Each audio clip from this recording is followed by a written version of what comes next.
Maraming salamat po, O Diyos, napakabuti po ninyo. Salamat po, thank you Lord. Salamat po, napakadakila po ninyo, O Diyos. Samahan po ninyo kami. Ang bawat isa, O Diyos, ay mananagumpay. Mula dito sa harapan hanggang sa likuran, ay mananagumpay ang bawat isa. Thank you Lord. Sa iyo po ang papurit, pasasalamat. Salamat po. Ang lahat po ay magsabi ng Amen.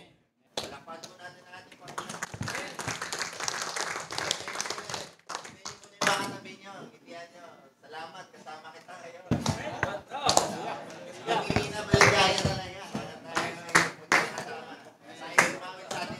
Salamat, nakakasama ka namin.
Salamat sa kabutihan nyo. Salamat dahil ikaw ang Panginoon na hindi tumatalikod sa inyong mga pangako, Lord God.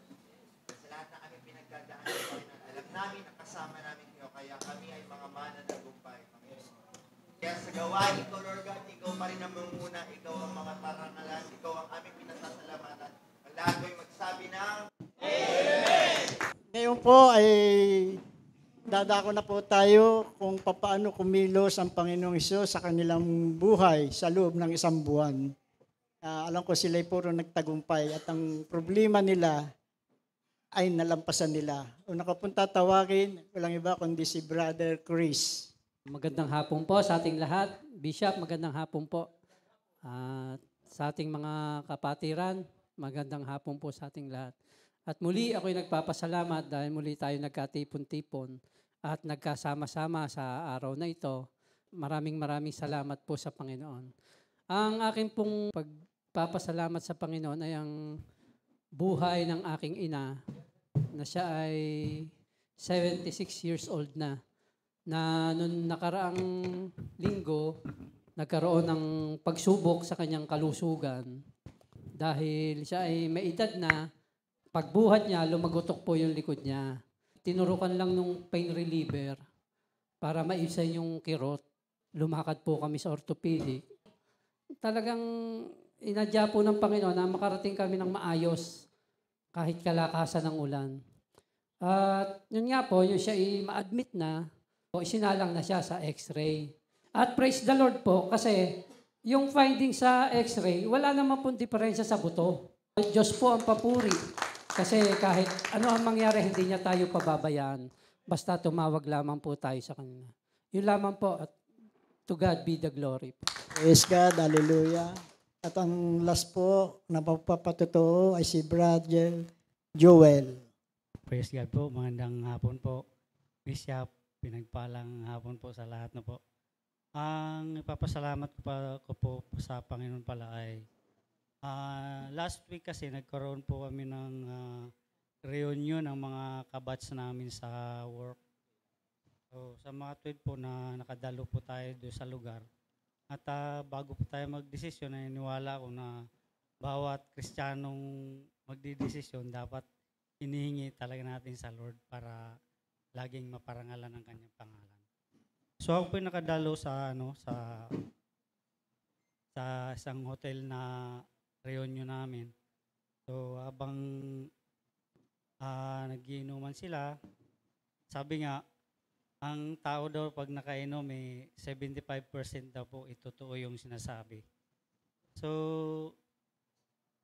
yun ang inano ko, nag-ano sila na meron kaming kasama na almost na maghihiwalay na. Talagang hiwalayan niya na kasi 2 weeks na silang hindi nag-uusap at hindi na rin siya umuwi. So awang-awa ako habang nakikinig sa ano niya, habang sila ay nagiinuman. So hanggang tinanong nila ako, sabi gano'n, bro, ikaw, kumusta? Paano ka ba nagtagal sa ganyang relasyon? Sabi ko, simple lang ang sa akin. Malibang gawin natin isentro ang Panginoon, ang pamilya ay magiging buo lamang po yan. Once na si Jesus ang nasa gitna natin. Naranasan natin, nakabutihan niya ay maranasan din ng hindi pa talaga nakakaranas nito. Yun lang po, purihin ng Panginoong Jesus. Amen. Hallelujah. Ngayon mga kapatid, dadako tayo sa salita ng Diyos. Tawagin natin si Brother Arman. Praise God. Hallelujah. Sige po, buksan po natin ating mga Bible sa 2 Corinthians 5:17. Ang sabi po dito, kaya't kung ang sino man ay na kay Kristo, siya ay bagong nilalang, ang mga dating bagay ay nagsilipas na. Narito sila ay pawang naging mga bago. Purihin ang Panginoon sa kanyang salita. Pag ikay na kay Kristo na, sabi sa verse na ito, talagang ikay bagong nilalang na. Yung dating pagkatao mo, uhubarin nyo na po yun at bibihisan ka ng bagong pagkatao ni Kristo. Ang kailangan lang po natin ay magpatuloy. Yun lamang po. Salamat po sa Diyos. Ang isa pang magsasalita si Brother Bernard. Nga po, tutuloy ko rin sinabi ni Brother Arman sa 2 Corinthians 5:17. Hindi madaling magbago. Kasi wala namang perfect sa atin. Nagkakamali din tayo. Pero sa tulong at habag ng Banal na Espiritu, unti-unti tayo nababago. Magpatuloy lang tayo sa gawain ng Panginoon. Ang maging first love natin, si Kristo sa buhay natin. Yun lang po at magandang hapon. Amen. Po. At ngayon po mga kapatid, ibibigay ko na po ito sa ating bishop, ng ating ama na si Bishop Greg Durante. So tayo po'y manalangin at hingin natin ang patnubay dahil ang Banal na Espiritu ang magsisiwalat sa bawat isa na sa atin ng katotohanan.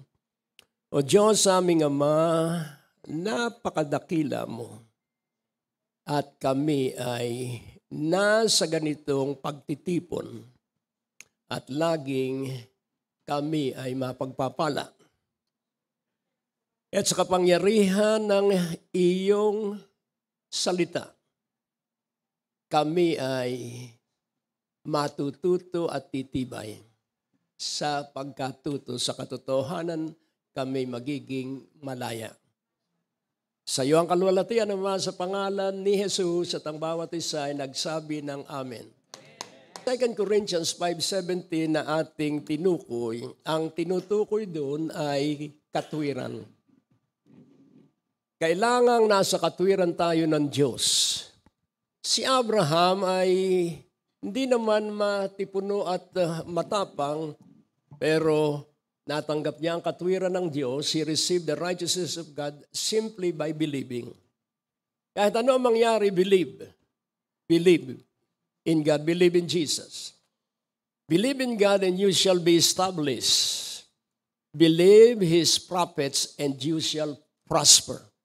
Huwag mong hahayaan na ang puso mo'y magulo at matakot.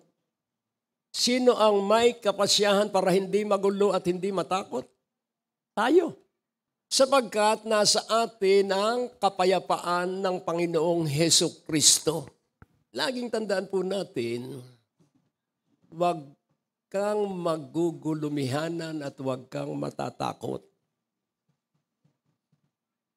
Protektado tayo ng Diyos. Ulitin kong muli, protektado tayo ng Diyos. Continue on believing. Magpatuloy lamang po tayong sumampalataya at huwag tayong mapapagod. Believe.